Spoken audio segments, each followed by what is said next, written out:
Assalamu alaikum friends, welcome to Muba's kitchen.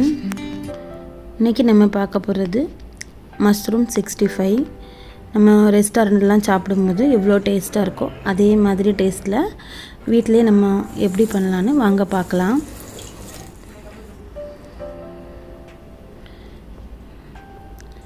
ரெண்டு teaspoon cornflour, 2 teaspoon maida, 2 teaspoon அரிசி மாவு,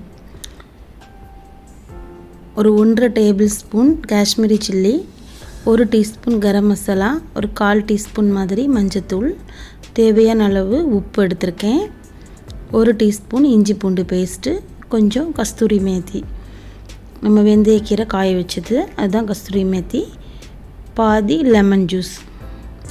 நம்ம இந்த கஸ்தூரி மேத்தி எதுக்கு சேர்த்துருக்கோன்னா நம்ம ரெஸ்டாரண்ட்டு டேஸ்ட் வந்து கொடுக்கும், அதுக்கு தான். மஷ்ரூம் வந்து நல்லா க்ளீன் பண்ணிவிட்டு இந்த மாதிரி பாதி பீஸாக கட் பண்ணி எடுத்திருக்கேன், அப்போ தான் நமக்கு நல்லாயிருக்கும். இப்போ வந்து எல்லாத்தையும் ஒன்றா விடலாம். இப்போ கொஞ்சம் கொஞ்சமாக தண்ணி தெளித்து, திக்காகவும் இல்லாமல் ரொம்ப தண்ணியாகவும் இடக்கூடாது, மீடியமாக நம்ம வந்து கரைச்சி எடுத்துக்கலாம்.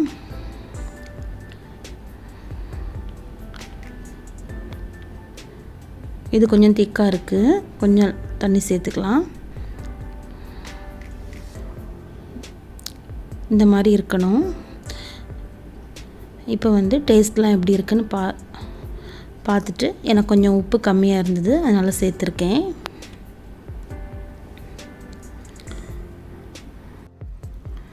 இப்போ நம்ம க்ளீன் பண்ணி வச்சுருந்த மஷ்ரூம் எல்லாத்தையும் அந்த மசாலாவோடு நல்லா விரவிட்டு ஒரு 10 நிமிஷம் ஃப்ரிட்ஜில் வச்சிட்டோன்னா நல்லா மேரினேட் ஆகிடும். இந்த மசாலா எல்லாம் அதில் நல்லா பிடிக்கும்.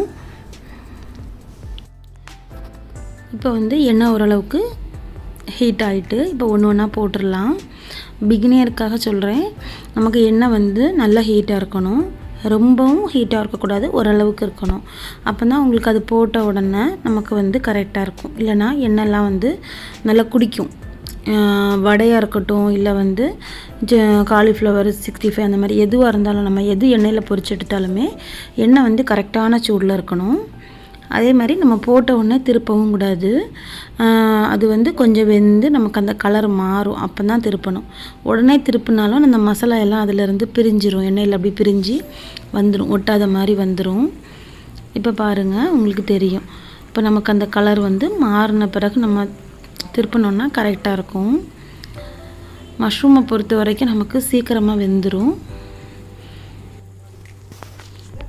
ஓரளவுக்கு நமக்கு வெந்த உடனே நம்ம வந்து ஃப்ளேம் வந்து மீடியம்லேயே வைக்கணும். இந்த ஃப்ரை பண்ணுற எல்லா ஆயத்துக்குமே அப்படி தான்.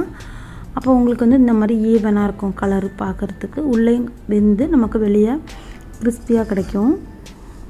இதோட எடுத்துடலாம். ரொம்ப சிம்பிள். நம்ம வீட்டிலே வந்து ரெஸ்டாரண்ட் ஸ்டைலில் அதே டேஸ்ட்டில் சூப்பராக பண்ணலாம். ரொம்ப நல்லா இருந்தது. நீங்களும் ட்ரை பண்ணுங்கள். ட்ரை பண்ணிவிட்டு உங்களுக்கு எப்படி வந்ததுன்னு உங்களுடைய ஃபீட்பேக்கை எனக்கு கமெண்ட் பண்ணுங்கள். இந்த வீடியோ பிடிச்சிருக்குன்னு நினைக்கிறேன். பிடிச்சிருந்துன்னா லைக் பண்ணுங்கள். இப்போ தான் பார்க்குறீங்க அப்படின்னா சப்ஸ்கிரைப் பண்ணுங்கள். இன்ஷா அல்லாஹ் இன்னொரு ரெசிபியோடு பார்க்கலாம். அஸ்ஸலாமு அலைக்கும்.